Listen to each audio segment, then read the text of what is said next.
Welcome. You're listening to Latin Waves with your hosts, Sylvia and Sylvia Richardson. Latin Waves is more than just hot rhythms. This is a show about community, about creating a culture that is inclusive and based on fairness. Because everyone deserves dignity, respect, and has something to contribute. A new world is possible, and it all starts with us. The courageous efforts of frontline workers in the health service, cleaners, cashiers in supermarkets in fighting this pandemic and making sure basic things continue to work.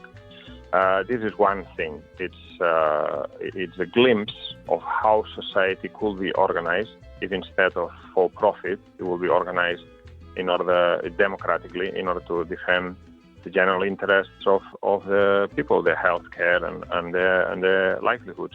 That's the voice of Jorge Marti, Secretariat of Hands Off Venezuela. In this week's show, we speak to Jorge about the ongoing global pandemic, what should have happened sooner, and what as activists we could rally around now and keep our eye on. So stay tuned. You are listening to Latin Waves and your host, Sylvia Richardson. I'm delighted to be joined by Jorge Marti. He's the Secretariat of Hands Off Venezuela. Welcome to our program, Jorge. Yes, I'm glad to be with you again. Now, the COVID-19 pandemic has now gone viral worldwide. Can we talk a little bit about first of all, how are people in your region, and how this new pandemic, which I think the economic collapse of capitalism, the constant cyclical storms of capitalism have exacerbated our ability to not only keep people healthy, but to have a society that can aspire to health. Yes, obviously, this COVID-19 pandemic is first of all a health crisis. It has spread very fast throughout the world, and right now in Europe, most countries are in one form or another under quarantine. People are being told to stay at home, to go to work only in cases of essential work, and so on. And this has obviously penetrated the consciousness now of millions of people. I think the latest figure I've read is that about a third of the world's population is now in one form or another of a lockdown. But this virus has two characteristics which make it more deadly than other previous pandemics. One is that it seems to spread very fast. And it also seems to spread when people still have no symptoms for a few days before you develop any symptoms. So it's very difficult to control its spreading throughout the population. But the second one is that while for the big majority of people, it only provokes mild symptoms similar to a cold or a flu, for the minority, about 20% of all those infected will develop more serious symptoms, and a fraction of those will require intensive care hospitalization with ventilators, oxygen, and so on. And because the virus is spreading very fast and a lot of people require intensive care unit treatment at the same time. And this is what's putting the health care systems under a lot of strain. However, we must go beyond the purely health side of this, because this also has social and economic factors involved. For instance, the fact that for the last 10 or 12 years, there's been a relentless push towards cutting healthcare spending through austerity policies in most Western capitalist countries and throughout the world. It means that healthcare systems are now much less prepared to deal with an emergency like this. This is the first observation that we should make. In Italy, in Spain, in Britain, in many other countries, there are less healthcare professionals, there are less hospital beds, there are less intensive care unit beds in hospitals, and there's been a process of privatization, cutting down, reduction of the number of staff, and so on, which means that now more people will die just because of that reason. The second observation that we need to make is that many governments have taken very long in taking decisive action to prevent the spread of the virus and to prevent the spread of the contagion. And the reason for this is very clear. Trump said it the other day. We don't want to stop the economy. That is, the profits of a capitalist take precedence to what will be required from a health point of view to prevent the spread of the epidemic. What's required is a total lockdown. All non-essential sectors of the economy should be closed down, and people should be staying indoors for a period of time, be that 2 weeks or 3 weeks.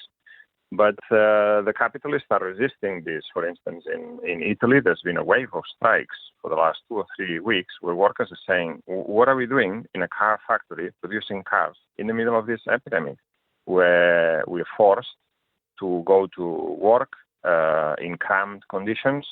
Then we're forced to work in unsafe conditions where social distancing is not observed.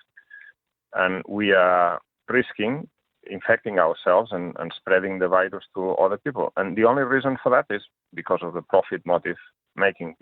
Capitalists will still want to make profits. And therefore they're putting the lives of workers at risk. So this is the second observation. The first one is about the impact of austerity policies on the healthcare systems. Second one is the contradiction between the general interests of fighting the pandemic and the interests of the private owners of capital who want to still keep production even in these conditions. And the third one, I will say, is the fact that even in these conditions, the basic requirements have not been met. For instance, the epidemic first affected China. So, and this was some weeks ago. So we know what happens, and we know which methods are necessary to be implemented, and we also know which supplies are needed, i.e. protective masks, protective equipment, and also respirators, ventilators, and oxygen masks and ICU beds. And governments around the world, in Spain, in Italy, in France, in Germany, in the UK, in the United States, in Canada, they have had a fair warning. They have had a few weeks to prepare for this. But in most cases, they have not. They have not built new hospitals, or they have not taken over empty buildings to create hospitals. They have not given even healthcare staff, frontline staff, the necessary personal protective equipment. And this is now a big scandal in all countries. And the only reason for this is because of money.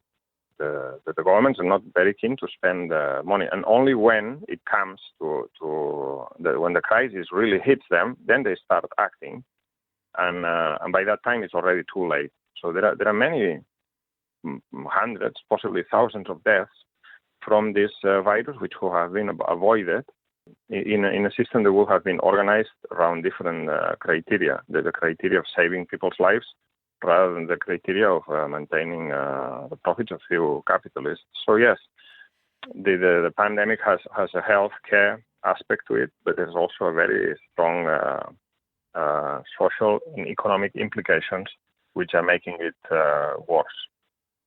Now, I want to talk a little bit about what happens during the storms of, whether it be a pandemic or simply when disasters happen. When disasters happen throughout Latin America, we've seen a more rapid privatization of social services. And, it's interesting that for years now, we've known that poverty kills people. We've known that poverty makes people more vulnerable to disease, more vulnerable to insecurity of all forms, right? So now that we have this pandemic, it seems out of nowhere, we're seeing private hospitals, which is adequate that they should rise and attend to this. But I'm concerned about what you point out is that for years we have been cutting to healthcare and universal systems of healthcare, and now is there a threat that this will lead to another wave of privatization that will deepen the neoliberalist agenda? Yes, when in reality it should be precisely the opposite. I mean, I would say that in these conditions of emergency, government should be requisitioning private healthcare facilities to use them for this. In Britain, for instance, there are private healthcare facilities, and the government is now renting them out in order to fight the pandemic. So they continue to give millions of pounds to the private sector, so that private sector bosses can profiteer out of this healthcare emergency. And as you say, now in the last maybe week or so, the pandemic has reached what we usually describe as third world countries. And in these third world countries, to start with, the healthcare system is in a much worse state. These are countries that are highly indebted to the international financial institutions, which extract from them extortionate rates, extortionate amounts of money in debt, which was contracted in order to purchase products from the advanced capitalist countries in the first place. And these countries have no money left to spend in healthcare, in education, because of these policies and because of imperialist looting. And in these countries, the pandemic will be even worse. We haven't seen the last of this. We haven't seen the worst of this pandemic yet, I don't think. And of course, now all the governments are spending a lot of money. They're spending money in bailing out companies, in some cases in supporting workers to a certain extent who had to go home or been laid off. But in reality, as it always happens, it is a case of socializing losses and privatizing profits. Most of these companies, the airline companies, the car industry and others, they made huge amounts of money in the last few years out of the workers' sweat and toil. And now, when they're in difficulties, they put their hand out so that the state bails them out with money which belongs to all of us, because all this money that's being used, $2 trillion in the United States, massive amounts of money everywhere, this money will be paid later on by the working class and by the poor through taxation, through austerity policies, or through inflation, or a combination of the three. And this is complete madness. I mean, the capitalist system is making this pandemic much worse, and the lack of democratic planning of the economy, the lack of foresight, the fact that private profits are put before people's lives is making the whole situation much worse. Now, I am very aware that during this time, we really know who the essential workers are in society, who the essential people are. You know, when we look around, the cleaners at the university, the cleaners at the hospital, the people who serve food, the people who tend to the stores to ensure that you have, ambulances and the nurses, the doctors, all of these people are essential to our well-being. And although doctors are, fairly well remunerated in most places, I would argue that some of the most vulnerable people during this pandemic are the ones that are least compensated for their work. And I bet they're not getting extra pay for their danger exposure. So can we talk a little bit about this conscientization that needs to occur among all workers, because many of us as workers don't even see those people, don't even see how essential they are to our well-being and how inequitable are the ways that they're treated and compensated. Yes, you are right. And I think that this is changing now because, like, for instance, the other day, the British government issued a list of what they consider key workers, so that some of them, if they need, can still take their kids to school, so that they don't have to stay home to look after them. And obviously the list of key workers doesn't include stockbrokers, state agents, capitalists, bankers, and no, it doesn't. Obviously the list of key workers is people who work in the NHS, people who work in the food distribution and retail, and these kind of people, as you say, hospital porters, cleaners, cashiers in supermarkets, people who stack shelves in the supermarkets, people who work in poultry processing plants and so on. These are the people who make capitalism work and who have the most important jobs in order to maintain life and to maintain health. And as you say, many of them are extremely badly paid. Most cleaners, for instance, are in outsourced contracts, barely earning the living wage. Many of them here in London don't have the right to holiday. They don't have the right to sick pay, for instance, and they're not even protected in the middle of this pandemic. For instance, not even to talk about cleaners, but hospital staff, i.e. doctors, nurses, porters, and all sorts of jobs in hospitals. They don't even have the personal protective equipment that they need. They don't have masks. They don't have overalls. They don't have hydro sanitizing gels. They have nothing. And in hospitals in Spain, they've been making protective equipment out of things that they found, rubbish bags, bin liners, stuff like that. It's a complete scandal, but I think it's also making people realize who are the workers that are essential for the functioning of society and for the running of for the defense, for the protection of lives and the health of the people. For instance, in Italy, in Spain, now here in Britain is starting again. People are coming out at 6 p.m. or at 8 p.m. and they are making noise out of the windows and balconies. They're clapping and applauding essential workers. And this is obviously a very powerful movement, and it will be very difficult for governments after this is over to argue that they shouldn't be paid, that they shouldn't get a pay rise, that they shouldn't be properly paid and cared for and protected. And to this list, we could add the carers, people who work in social care sector, who go to the home of vulnerable people, the elderly, the disabled, and so on, and they look after them. And they also continue to work in the middle of this pandemic, even though they've not been given any protective, personal protective equipment or anything like this. This is how capitalism works, really, and now many people are realizing, and there's a revulsion against it, I would say.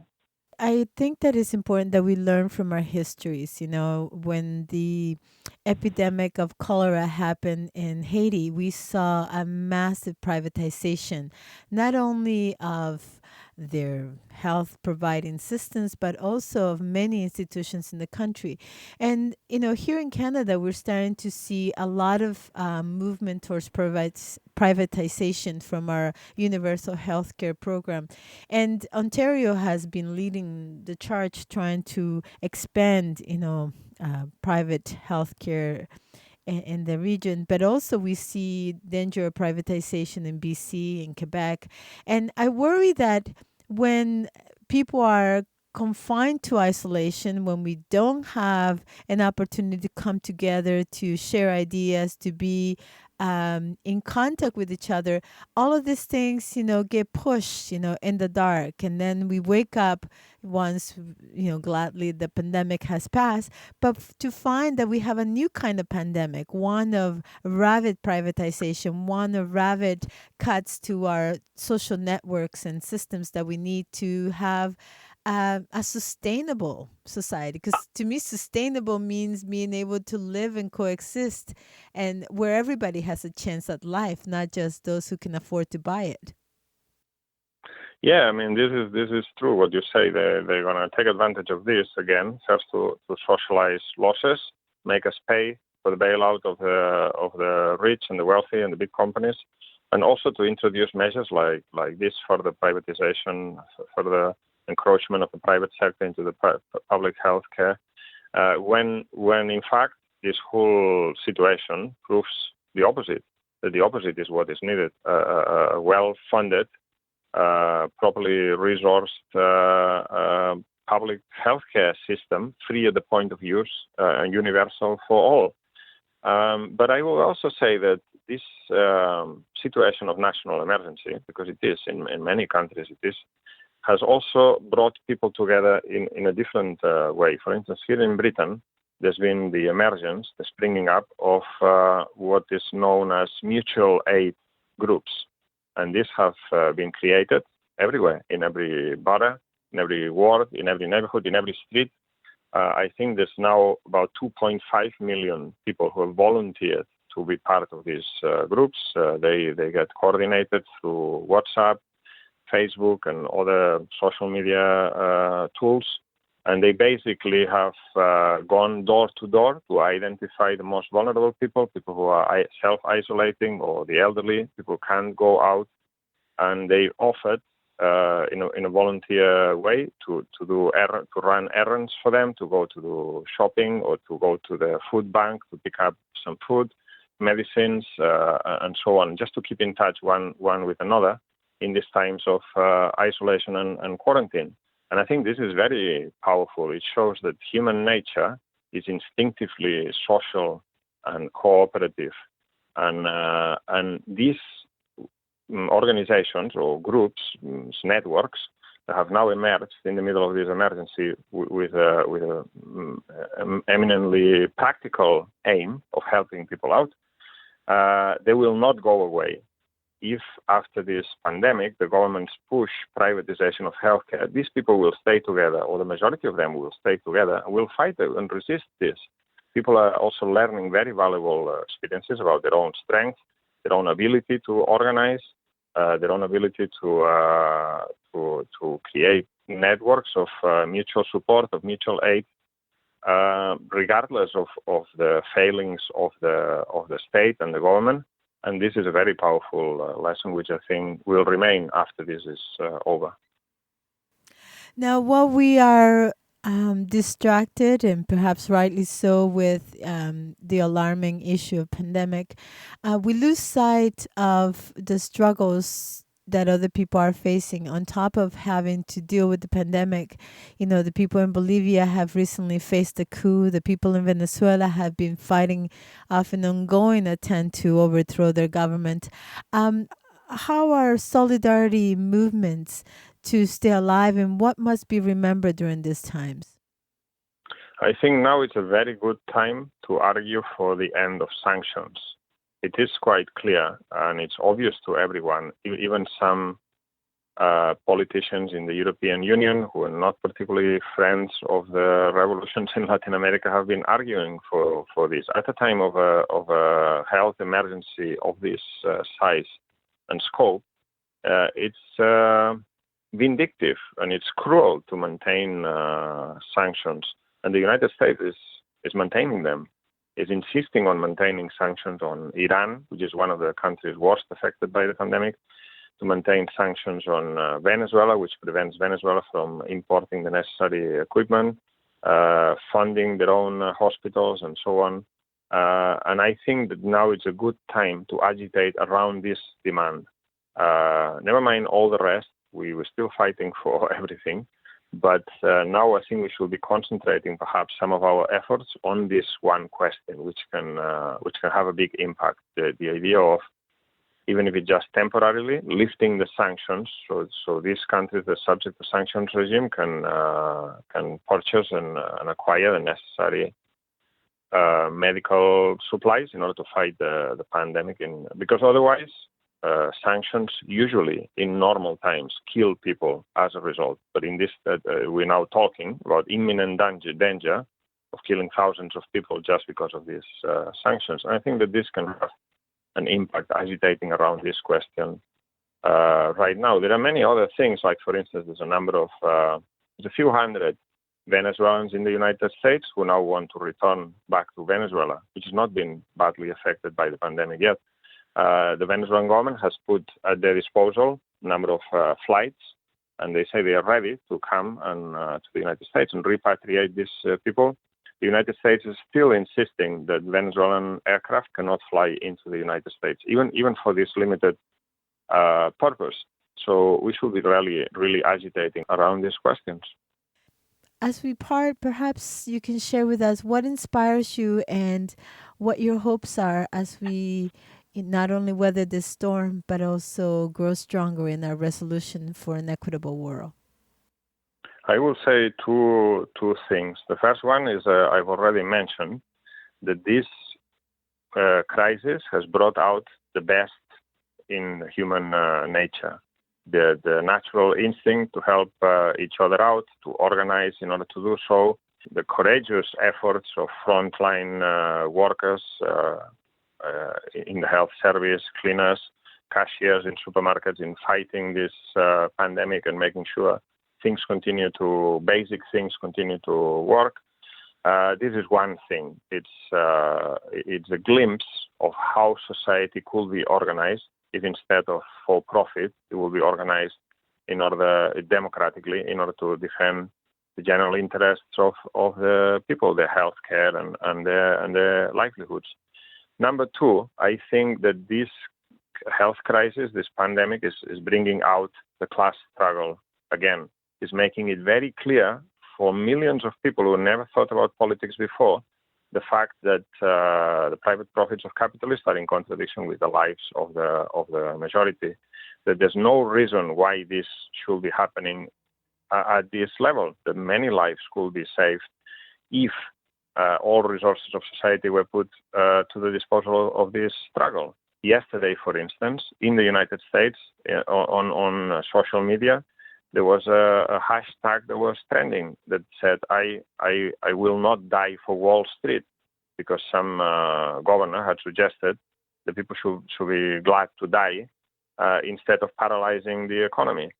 And they were also talking about the idea of a general strike, a national shutdown of the economy by the workers. So out of this crisis, many people will come to realize how wasteful and criminal the capitalist system is, that puts profits before lives. And this, combined with the economic recession, which has been aggravated and triggered by this healthcare emergency, will bring out a situation of one, class struggle, but also a deep change in the consciousness of millions of people in relation to their understanding of what capitalism is, how capitalism is a barbaric system, and how we need a different system. A process that had already started, but will be greatly accelerated by this epidemic, in my opinion. Where can people reach? Yeah, definitely. People can contact the Hands Off Venezuela campaign on social media, HOV campaign on Twitter, and handsofvenezuela.org on the website. And I'm also on the editorial board of Marxist.com, in defense of Marxism, Marxist website providing analysis and news about the struggle against capitalism. And we are running a special coverage of the whole of the COVID-19 pandemic.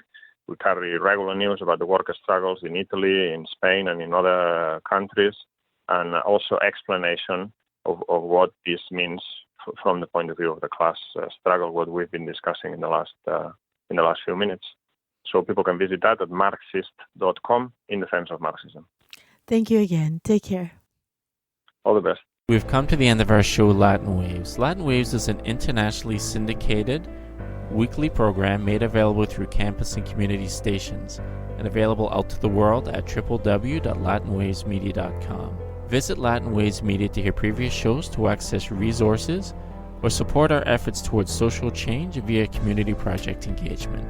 Thank you, and bye for now.